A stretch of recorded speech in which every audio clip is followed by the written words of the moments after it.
বাংলাদেশের সাংবাদিক সভায় আপনারা প্রশ্ন করেছেন এই ট্রাইব্যুনালের সাথে আমার দীর্ঘ সম্পর্ক ছিল from the very initiation of this tribunal in 2010 সেদিন প্রথম এখানে দাঁড়িয়েছিলাম, তারপরে দীর্ঘ সময় এখানে ছিলাম না, খুব বাস্তবসম্মত কারণে আপনারা জানেন। আজকে বাংলাদেশে যে পরিস্থিতিতে দাঁড়িয়ে আমি এই আন্তর্জাতিক অপরাধ ট্রাইব্যুনালের চিফ প্রসিকিউটরের দায়িত্ব গ্রহণ করেছি, সেটি হচ্ছে মনে হয় একটা যুদ্ধ বিধ্বস্ত রাষ্ট্রে ধ্বংসপ্রাপ্ত যে রাষ্ট্র কাঠামো, তার মতো একটা রাষ্ট্র কাঠামোর উপর দাঁড়িয়ে আমাকে এখানে চিফ প্রসিকিউটর নিয়োগ করা হয়েছে। একটা যুদ্ধের মাধ্যমে যখন দেশ স্বাধীন হয় তখন বোমায় হয়তো বাড়ি ঘর বিল্ডিং ধ্বংসপ্রাপ্ত থাকে, রাস্তাঘাট ধ্বংসপ্রাপ্ত থাকে।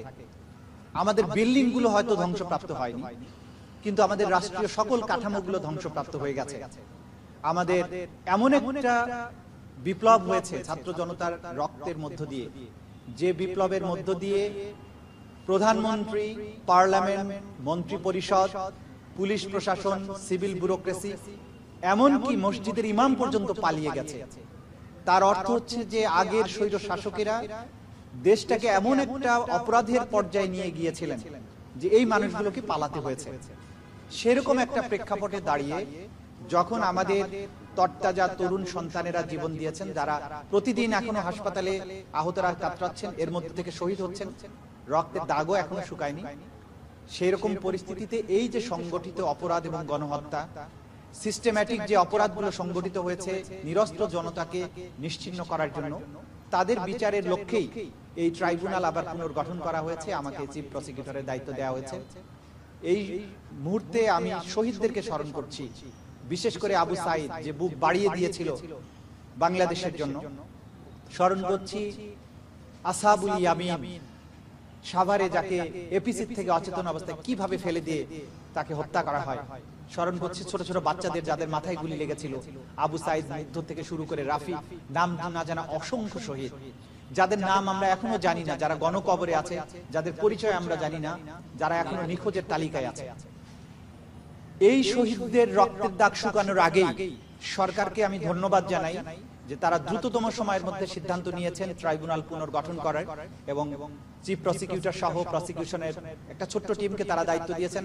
আমরা আশা করছি ক্রমান্বয়ে এটা বাড়বে।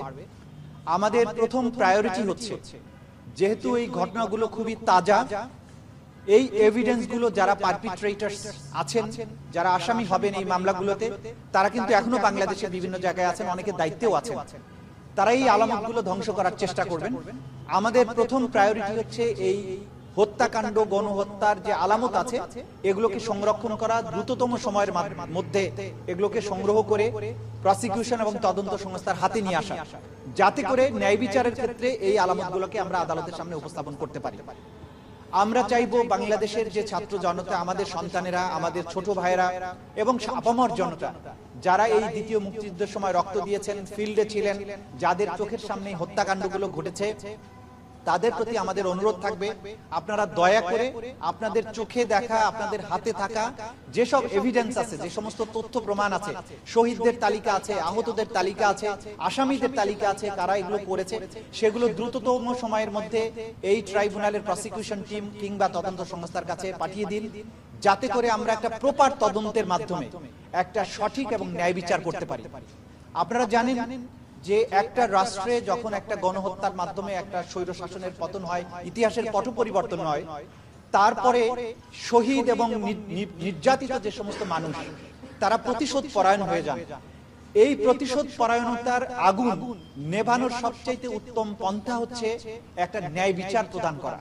যারা এই অপকর্মগুলো করেছে, অন্যায়গুলো করেছে, তাদের যদি একটা সঠিক বিচারের মাধ্যমে তাদেরকে সাজা দেয়া যায়, তাহলে মানুষ প্রতিশোধ প্রবণতার থেকে ফিরে আসে। বাংলাদেশের সমাজ যাতে বিভাজিত হয়ে না যায়, সেই জন্য যারা ঠান্ডা মাথায় আমাদের নিরস্ত্র সন্তানদেরকে হত্যা করেছে, তাদের বিচারের মুখোমুখি করতে হবে। এইটা আমাদের প্রায়োরিটি, এবং এই প্রায়োরিটির অংশ হিসেবে আমরা চাইব দ্রুততম সময়ের মধ্যে এই ট্রাইব্যুনালটা পুনর্গঠিত হবে। এইখানে ন্যায়পরায়ণ, সৎ, সাহসী বিচারকদের নিয়োগ দেওয়া হবে। প্রসিকিউশন এবং তদন্ত সংস্থায় যোগ্য মানুষরা আসবেন, এবং আমরা দ্রুততম সময়ের মধ্যে তদন্ত সম্পন্ন করে এইখানে একটা সুষ্ঠু বিচার চাইব। এটা এমন একটা বিচার হবে যে বিচারের পরে শহীদ পরিবার, ক্ষতিগ্রস্ত পরিবার, বাদী পক্ষ সহ আসামি পক্ষ মনে করবে যে হ্যাঁ তাদের প্রতি ন্যায় বিচার করা হয়েছে, তারা যে অপরাধ করেছিলেন সেটার উপযুক্ত প্রতিদান তারা এখান থেকে পেয়েছেন। আমরা সেই অ্যাটমসফিয়ারটা ক্রিয়েট করার জন্য এখানে আপ্রাণ চেষ্টা করব। আমরা চাইব দ্রুততম সময়ের মধ্যে, আইনের একটা প্রবাদ আছে যে জাস্টিস ডিলেইড, জাস্টিস ডিনাইড। আমরা চাইবো না দীর্ঘসূত্রিতার মাধ্যমে এই যে শহীদ পরিবারগুলো, ক্ষতিগ্রস্ত পরিবারগুলো, গুমের শিকার পরিবারগুলো, নির্যাতন এবং নিপীড়নের শিকার পরিবারগুলো দীর্ঘদিন বিচারের দাবিতে কান্না করুক, বিচারের বাণী নিভৃতে কাঁদুক, সেটা আমরা চাই না। দ্রুততম সময়ের মধ্যে এই ট্রাইব্যুনালটাকে সক্রিয় করে এই জাতিকে কলঙ্ক মুক্ত করার চেষ্টা এটা আমাদের থাকবে। তদন্তের পর্যায়ে যদি গ্রেপ্তার দরকার হয়, গ্রেপ্তারি পরোয়ানা যদি তদন্ত সংস্থা চায়, সেক্ষেত্রে প্রসিকিউটরদের মনোভাব। দেখুন, এই অপরাধগুলোর মাত্রা এতটাই ভয়াবহ যে তদন্তকালীন সময়ে তাদের আসামি যারা হবেন তাদের গ্রেপ্তার করার প্রয়োজন হবে। নিশ্চয়ই আমরা এই পারপিট্রেটরদের গ্রেপ্তার চাইব, এবং অনেকেই বাংলাদেশের বাইরে চলে যাওয়ার চেষ্টা করেছেন, কেউ কেউ গিয়েছেন, অনেকে যাওয়ার চেষ্টা করছেন। আমাদের প্রথম চেষ্টা থাকবে যে সম্ভাব্য পারপিট্রেটরস যারা আছে, যারা সম্ভাব্য আসামি আছেন, তারা যাতে আদালতের জুরিসডিকশনের বাইরে চলে যেতে না পারেন, দেশ ত্যাগ করতে না পারেন, সেইটাকে ঠেকানোর জন্য আমাদের একটা সর্বাত্মক চেষ্টা থাকবে। কারণ আসামি যদি বাইরে চলে যায় তার বিচার করা অসম্ভব কঠিন ব্যাপার হয়ে যাবে। এই চেষ্টা আইন প্রয়োগকারী সংস্থার মাধ্যমে, তদন্ত সংস্থা, আমরা আইন প্রয়োগকারী সকল সংস্থার কাছে আমাদের পক্ষ থেকে আমরা চিঠি পাঠাবো, চেষ্টা করব তদন্ত সংস্থার পক্ষ থেকে যে এরা যাতে বাইরে যেতে না পারে, এবং খুব দ্রুততম সময়ের মধ্যে যেসব ঘটনা ঘটেছে, অনেকগুলো অভিযোগ আমাদের প্রসিকিউশন টিমের কাছে, তদন্ত সংস্থার কাছে ইতিমধ্যে এসেছে, এবং আমরা কাজ শুরু করার মাধ্যমে খুব দ্রুতই বের করে ফেলবো যে কারা এই হত্যাকাণ্ডের সাথে, এই গণহত্যার সাথে, ক্রাইমস এগেইনস্ট হিউম্যানিটির সাথে সম্পৃক্ত ছিলেন, তাদের নামে খুব দ্রুতই আমরা অভিযোগ দায়ের করে সেই আলোকে তাদের যাতে দেশ ত্যাগ না করতে পারে তাদের গ্রেপ্তার করে আইনের আওতায় নিয়ে আসার জন্য যে চেষ্টা, সেটা আমরা শুরু করব। এই মামলা, প্রত্যেকটা মামলার প্রধান আসামি একজন সাবেক প্রধানমন্ত্রী, তার ব্যাপার কি? দেখুন, কে কত বড় আসামি, কে কত বড় পদে ছিলেন, আইন সেটা দেখবে না। আইনের চোখে সবাই সমান। যিনি অপরাধ করেছেন, অপরাধের গ্র্যাভিটি হিসাবে আসামির সাথে ডিল করা হবে। সুতরাং প্রধানমন্ত্রী হোক, আইজিপি হোক, যত বড় ক্ষমতাধর মন্ত্রী হোক, তারা যখন অপরাধের কাঠগড়ায় দাঁড়াবেন, আসামি হিসাবে দাঁড়াবেন, প্রত্যেকেই সমান আচরণ পাবেন। তাদের প্রতি কোনো জুলুমও করা হবে না, তাদেরকে কোনো ছাড়ও দেওয়া হবে। সুতরাং এটা নিয়ে আমাদের মধ্যে কোনো দ্বিধাদ্বন্দ্ব নেই যে কত বড় আসামিকে এখানে বিচারের মুখোমুখি করা হবে। আমরা মাত্রই দায়িত্ব গ্রহণ করেছি। আমরা সরকারের সাথে, আমরা তদন্ত সংস্থা, প্রসিকিউশন, এগুলো বসে এগুলো আলাপ আলোচনার মাধ্যমে সিদ্ধান্ত নেব এখানে কি কি করা প্রয়োজন আছে। তবে আমরা আপনাদেরকে এনশিওর করতে পারি যে আগের সময়ে পতিত যে স্বৈর শাসক ছিল তারা বিচার ব্যবস্থাকে যেভাবে ধ্বংস করেছিল, যারা বিচারকদেরকে এমন ভাবে কন্ট্রোল করেছে, এমন ভাবে অন্যায় ভাবে রায় দিতে বাধ্য করেছে, অথবা বিচারকরা নিজেরাই এগুলোর সাথে সম্পৃক্ত হয়েছে, সেই রকম বিচারক আর কখনো এই ট্রাইব্যুনালে আসবে না ইনশাআল্লাহ। নিশ্চয়ই আমরা চাইবো যে যেহেতু সম্ভাব্য প্রধান পারপিট্রেটর তিনি দেশ থেকে পালিয়েছেন, তাকে দেশে ফিরিয়ে আনার জন্য আইনি প্রক্রিয়া সেটা আমরা শুরু করব। বাংলাদেশের সাথে ভারতের অপরাধী প্রত্যার্পণ চুক্তি, যেটা এক্সট্রাডিশন ট্রিটি, সেটা সম্পাদিত হয়েছে 2013 সালে, এবং তিনি শেখ হাসিনা সরকার, তিনি যখন ক্ষমতায় ছিলেন তার সময়ে এই চুক্তিটি স্বাক্ষরিত হয়েছে। তিনি যেহেতু বাংলাদেশের গণহত্যার প্রধান আসামি হবেন বলে আমরা মনে করছি, বা অধিকাংশ মামলায় তাকে আসামি করা হয়েছে, সুতরাং এই প্রক্রিয়া শুরুর মাধ্যমে আমরা আইনগতভাবেই তাকে বাংলাদেশে ফিরিয়ে এনে বিচারের মুখোমুখি করার জন্য চেষ্টা করব। একটা প্রশ্ন হলো যে আপনি দেখেছেন একটা ভিডিও ভাইরাল হয়েছিল যেখানে সাবেক স্বরাষ্ট্রমন্ত্রী একটা ভিডিও দেখছিলেন, যেখানে একজন পুলিশ অফিসার বলে যে গুলি করি একটা, মরে একটা, ওডি যায়, আর কেউ যায় না, বাকিগুলো তারা থাকে। এই ধরনের ভিডিওগুলো কিভাবে এভিডেন্স হিসেবে আপনারা আনবেন, মানে কিভাবে এগুলো দাখিল করবেন ট্রাইব্যুনালে? আমাদের এই যে ট্রাইব্যুনালের যে আইনটা আছে, রুলস অফ এভিডেন্স আছে, সেটার মধ্যেই এটা কভার করে যে আপনাদের কাছে গণমাধ্যমের কর্মী যারা আছেন, আপনারা এই মামলার প্রত্যেকেই একটা আই উইটনেস। আপনাদের কাছে অসংখ্য ভিডিও ফুটেজ আছে। আপনাদের এই ফুটেজগুলো আমরা চাইবো তদন্ত সংস্থার পক্ষ থেকে, প্রসিকিউশনের পক্ষ থেকে চাইবো যে এটা আপনারা তদন্ত সংস্থাকে সহযোগিতা করবেন, দেশ এবং জাতির সাথে এগুলো আমাদেরকে দেবেন।